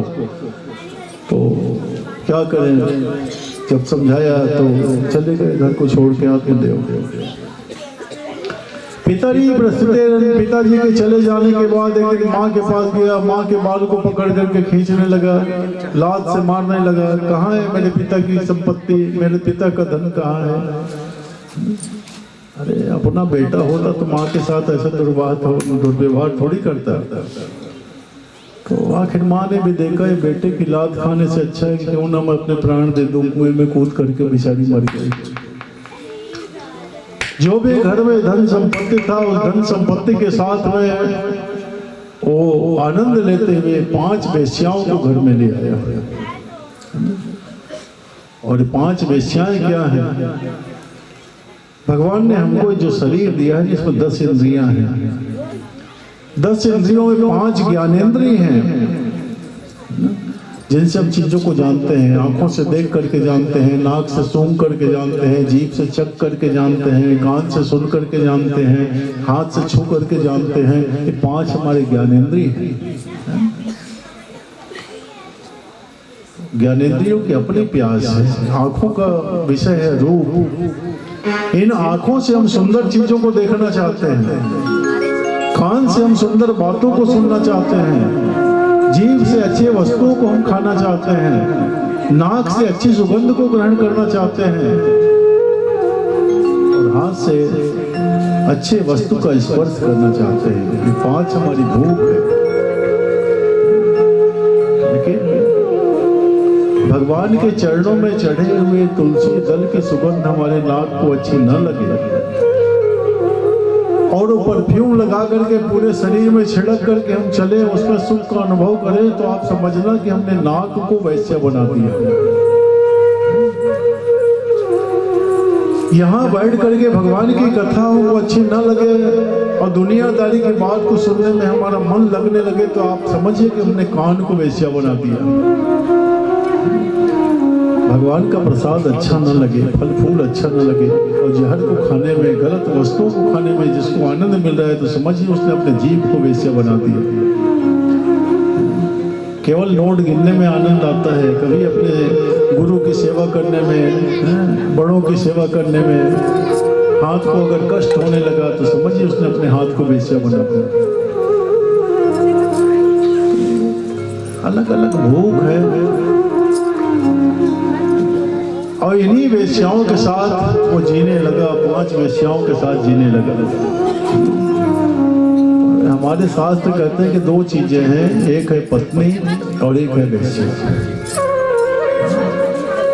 दोनों में अंतर क्या है? पत्ना त्रायते इति पत्नी, पत्नी है तो पति को पतित होने से बचा लेती है, इसलिए उसका नाम पत्नी है। कैसे बचा लेती है? आज तो सबके पास बहुत कुछ है। आज से 30-40 साल पहले ऐसी गरीबी थी कि किसी के घर में दिन भर चूल्हा नहीं जलता था, बेचारा भूखा पड़ा रहता था। कई लोग ऐसे थे। आज तो सबके पास है, बहुत कुछ है। 4 दिनों से घर में भोजन नहीं बना था, चूल्हा नहीं जला था। 5वें दिन पतिदेव कहीं से थोड़ा सा चावल लेकर के आए, पत्नी को बुलाए, बोले देवी थोड़ा सा चावल मिला है, इसी को बना लो, इसके साथ बच्चों के साथ थोड़ा थोड़ा खा लेंगे। लेकिन मैं नहा के आ रहा हूँ। तो उस समय घर में नहाने के साधन नहीं होते थे। तालाब में, नदी में जाते थे। पतिदेव तालाब में गए हुए स्नान करने के लिए। वहाँ कोई मित्र मिल गया, उससे बातचीत करते करते बहुत देर हो गई। पत्नी भोजन बना के घर में बैठी हुई है, देख रही है कब वो आएंगे तो उनको भोजन कराऊंगी, तब मैं भोजन करूंगी। इसको पत्नी कहा जाता है। लेकिन कोई वेश्या ऐसा नहीं सोचती तुम खाओ कि मत खाओ, इससे मुझको कोई लेना, मेरा पेट भरा होना चाहिए। ये वेश्या का चरित्र होता है। 20 साल से किसी वेश्या से संबंध है, उस व्यक्ति के मरने पर उस वेश्या का कोई हक नहीं होगा। लेकिन परसों ही विवाह हुआ था, आज वो विधवा हो गई, पति की मृत्यु हो गई, तो पति की संपूर्ण संपत्ति की अधिकारी बन जाती है, क्योंकि उसमें त्याग है, उसमें तपस्या है। इसलिए पति और पत्नी का संबंध बड़ा अद्भुत संबंध है। वो तो वेश्याएं हैं, नई फरमाइशें करते रहती हैं और पूरी करने के लिए चोरी करता है, डकैती करता है, जीव हत्या करता है। एक दिन बहुत सा धन संपत्ति लेकर के आ गया, तो वेश्याओं ने देखा इतनी संपत्ति लेकर के आया है, कल एक न एक दिन राजा इसको पकड़ लेंगे, और पकड़ लेंगे तो इसको फांसी की सजा हो जाएगी और हम लोग भी पकड़े जाएंगे, तो क्यों ना इसको हम ही लोग निपटा दें। तो गले में रस्सी डाल करके उन वेश्याओं ने धुंधकारी के गला को कस दिया। इतने भी मन नहीं भरा तो तपता अंगार समूहाश्चा, गरम गरम अंगार ला के उसके मुंह में डाल दिया। अंगार से दग्ध होते हुए धुंधकारी मर गई। तो 65 प्रकार की मृत्यु को हमारे शास्त्रों में अकाल मृत्यु माना जाता है। जिसकी अकाल मृत्यु होती है उसकी सदगति नहीं होती, उसको प्रेत योनि में पड़ना पड़ता है। फांसी लटक के कोई मरता है, जहर खा के कोई मरता है, गाड़ी में कुचल के कोई मरता है, पेड़ से गिर के मरता है, पानी में डूब के मरता है, आग में जल। 65 प्रकार की जो मृत्यु है इसको अकाल मृत्यु माना गया है। अब इसकी भी अकाल मृत्यु हो गई, प्रेत हो गया वो। एक दिन गोकर्ण आए, खाट बिछा के सोए हुए थे, तो रात्रि में ये उत्पात करने लगा, कई रूप लेके, कभी राजा का रूप, कभी सिंह का रूप, कभी कुछ। तो उठे गोकर्ण, बोले भैया कौन हो तुम? तो बोलने की ताकत इसकी नहीं थी। थोड़ा जल खड़ा करके मंत्र पढ़ के जैसे उसके ऊपर डाले तो कहा, हम भ्राता तो देव, मैं आपका भाई हूँ।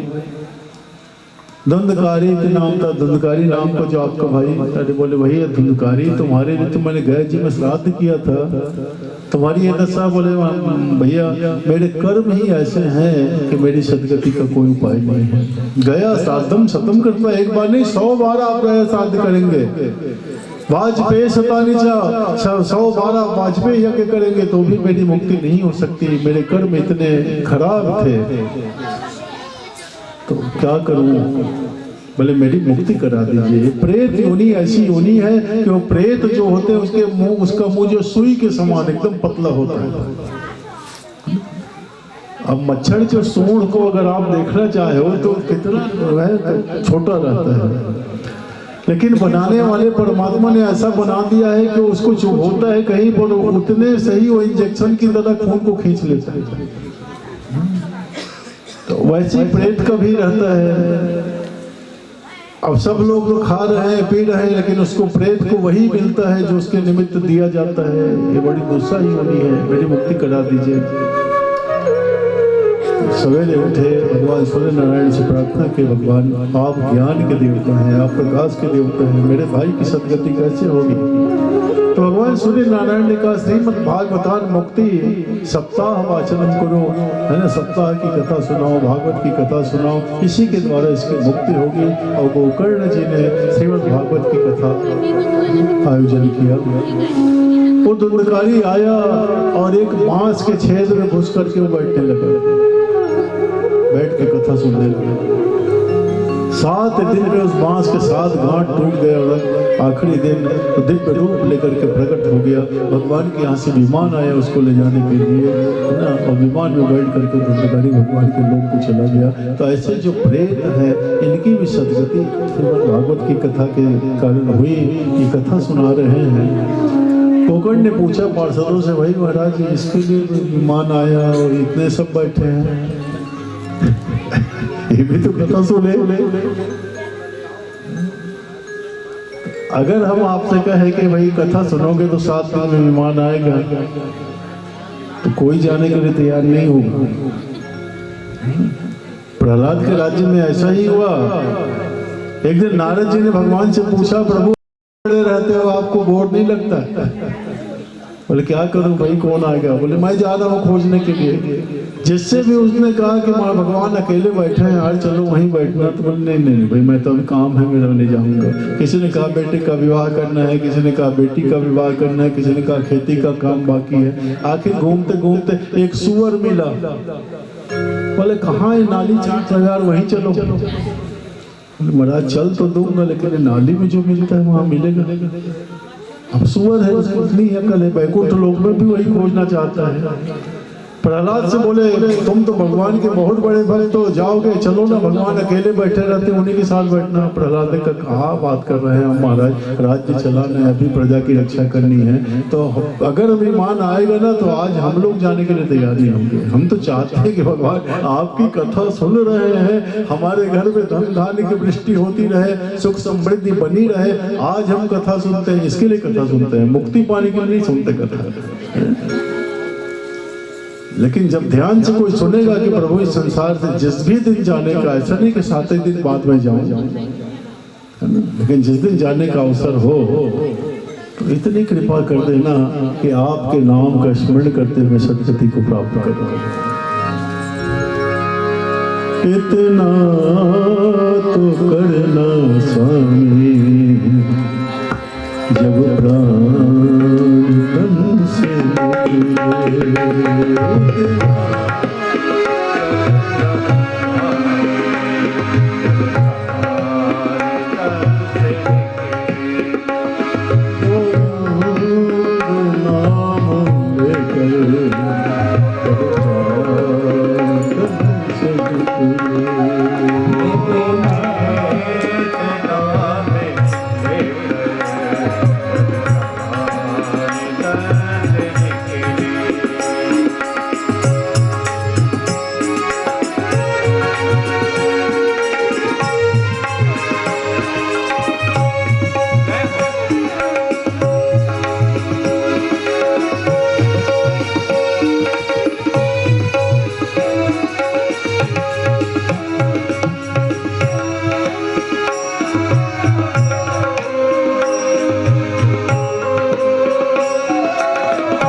और अंतिम समय फिर जब कथा होगी और ध्यान लगा करके सुनेंगे तो जरूर इनकी मुक्ति होगी। 2 महीने बाद कथा हुई और समस्त जीव जंतुओं की भी मुक्ति उस कथा के द्वारा हुई। और इस तरह श्रीमद् भागवत के महात्म्य के विषय में बताया, सुंदर समय देख करके सुयोग्य व्यक्तियों के द्वारा, इसमें तो कहा है गुरु के द्वारा ही कथा सुननी चाहिए, विप्रों के द्वारा ही, ब्राह्मणों के द्वारा ही कथा सुननी चाहिए। और वैष्णव का मतलब जो विष्णु को मानने वाले हैं। हमारे यहाँ 3 संप्रदाय हैं। एक विष्णु को मानने वालों का है, जो विष्णु के भक्त हैं वो वैष्णव कहलाते हैं। एक शिव के भक्त हैं वो शैव कहलाते हैं। और एक देवी के भक्त हैं वो शाक्त कहलाते हैं। तो क्योंकि भगवान विष्णु के चरित्रों की कथा है, इसलिए वैष्णव भक्तों के मुख से ही कथा सुननी चाहिए। भक्तों के मुंह से जो कथा निश्चित होगी वो अवश्य कल्याणकारी होगी। ये सब बताया गया है। एक समय भोजन करना चाहिए। इसमें तो ये कहा गया है कि एक समय घी पी करके रह जाना चाहिए, भोजन नहीं करना चाहिए। पर आज तो डॉक्टर कहते नहीं दूध पियोगे तो ठीक नहीं, तो घी को कहाँ पिएगा वो। तो फल खा करके रह जाओ। तो फल खा करके रहने में भी कठिनाई हो रही है, तो एक समय भोजन करो, कम से कम भोजन करो जिसमें बार बार उठना मन पड़े। जितने भोजन भट्ट हैं देखते हो ना, कई बार उतरते रहते हैं लोग। हाँ, ऐसा लगता है कि भोजन की ही भक्ति कर रहे हैं। क्योंकि भोजन ज्यादा करेगा तो बैठ नहीं सकता है, मानिए आप, है ना। कम से कम भोजन करोगे तो शरीर हल्का रहेगा और बहुत देर तक बैठने की क्षमता बनेगी। अरे अब तो समय है कि 2 घंटा 3 घंटा ही कथा और सुना के खत्म कर देते हैं। पहले तो सब 10-10 घंटा 11-11 घंटा कथा होती थी। सवेरे 8 बजे से कथा सुनाते 3 बजे तक सुनाते थे। फिर 3:30 बजे से कथा शुरू करके 7 बजे तक सुनाते थे। वो कथा होती थी तो भी पूरा नहीं होता। अब 3 घंटा में कहाँ से पूरा होगा, लेकिन अब कथा है भाई, सुना रहे हैं। जैसी भी है, थोड़ा हो ज्यादा हो, भगवान का नाम 1 घड़ी या 2 घड़ी हो, जिस भी तरीके से मन को शांति मिले वही उपाय है। और आज महात्मा के इस कथा के साथ ही इस कथा का विश्राम करते हैं। आरती होगी और उसके बाद कल 2 बजे से कथा आरंभ होगी, है ना, क्योंकि ठंड का समय भी है। और 2 से प्रभु इच्छा तक। अब 9 भी बज जाए 10 भी बज जाए तो उसको नहीं कर सकते, लेकिन प्रयास ये करेंगे कि कम से कम 6-7 बजे तक तो कथा होनी चाहिए, भगवान की इच्छा होगी तो। और कल से कथा आप लोग 2 बजे से श्रवण करेंगे, अपना समय ध्यान में रखते हुए, है ना। अभी अब चलिए बुला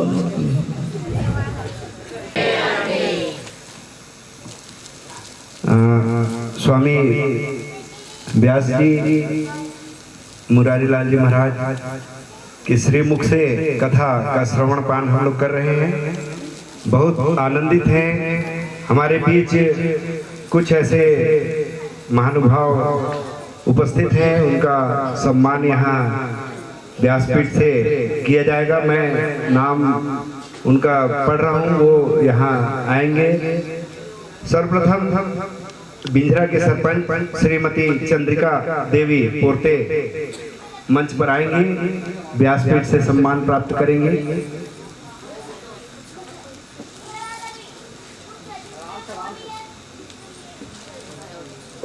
श्री कन्नीलाल जायसवाल जी खड़गवा सपत्नीक,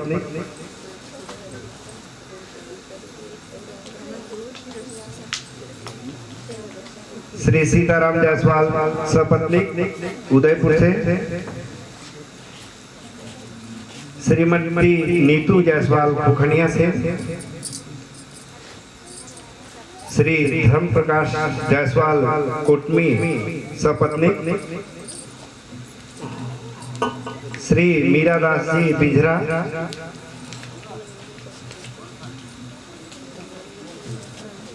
श्री संतोष जायसवाल जी सपत्नीक राजबान, श्री दीपचंद जायसवाल जी, श्री त्रिवेणी बाई जायसवाल जी मोहदा, चंदा देवी जायसवाल पसान,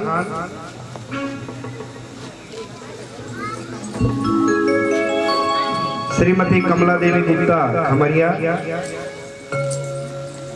श्रीमती लक्ष्मी यादव जी उदयपुर,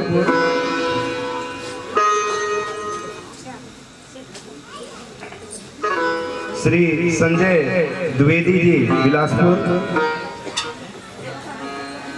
आज कथा का प्रथम दिवस, सभी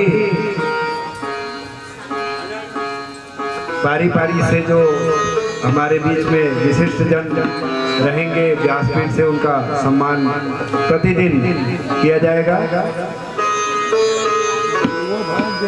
अभी सभी के लिए प्रसाद है, प्रसाद बारी बारी से सभी लेंगे आरती के पश्चात। धन्यवाद।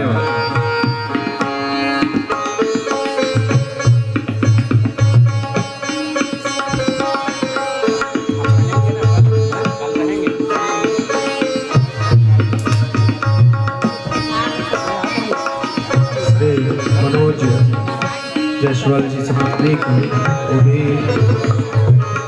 व्यास जी से आशीर्वाद प्राप्त करें।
अभी कथा का प्रसाद सभी को ग्रहण करना है।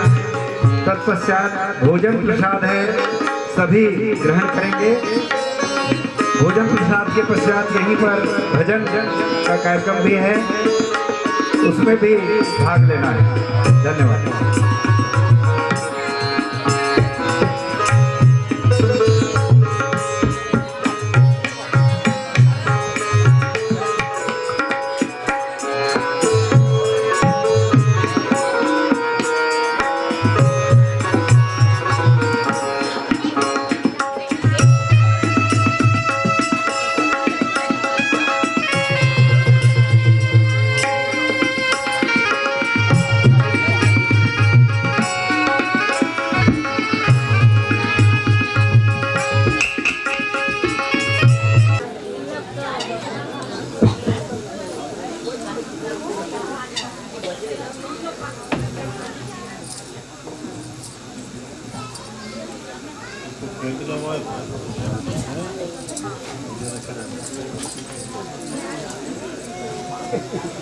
बैठ जाइए यहीं सभी।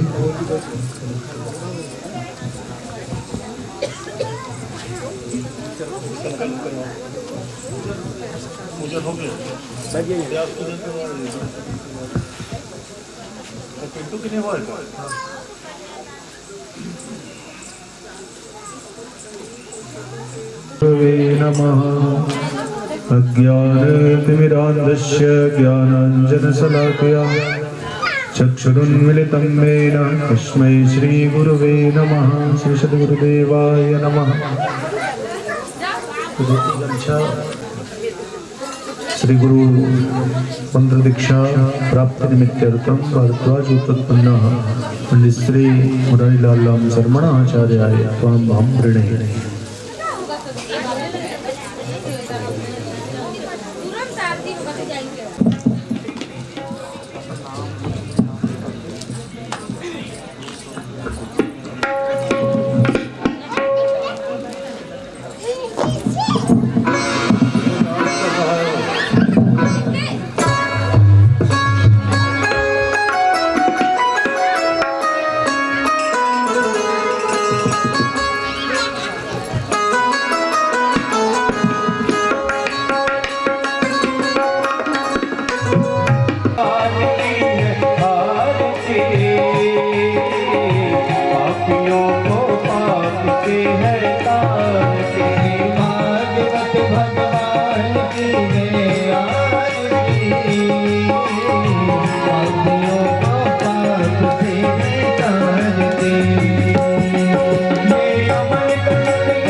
से बोलिए वृंदावन बिहारी लाल की जय हो। श्रीमद् भागवत महापुराण की जय हो। अपने अपने स्थान पे घूम जाइए। जय गिरधारी मुचरन्ते श्रीकाष्ठानि चन्द्रा एकां स्वस्मयोजनेव धर्माणि तन्मषि जलेन सितने कर्णं जल से आचमन कीजिए। हस्त प्रक्षालन हाथ धो करके फूल लेकर के प्रार्थना कीजिए। ओम जगेर जगमय जन्म देवासतानि धर्माणि प्रथमाद्याशन्नः देहनागं महिमानः सचन्तयत्र पूर्वे साध्या सन्ति देवाः। ओम राजाधिराजाय प्रशेषायिने नमो वयं वैश्रवणाय कुर्महे समे कामान कामकामाय मह्यं कामेश्वरो वैश्रवणो ददातु कुबेराय वैश्रवणाय महाराजाय नमः। ओम पहले आकर के सभी अपने स्थान ग्रहण करेंगे और 2 बजे से इस रस कथा को हम प्राप्त कर पाएंगे। बोलिए वृंदावन बिहारी लाल की।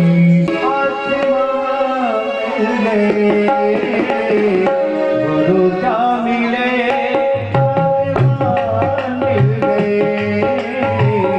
गुरु क्या मिले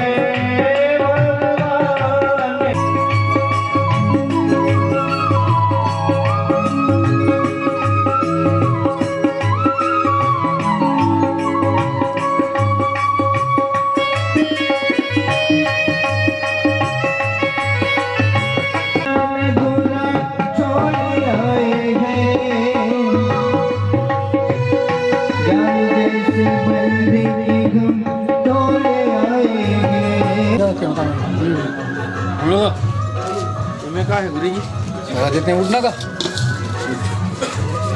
ये खाड़े दादा ये पिया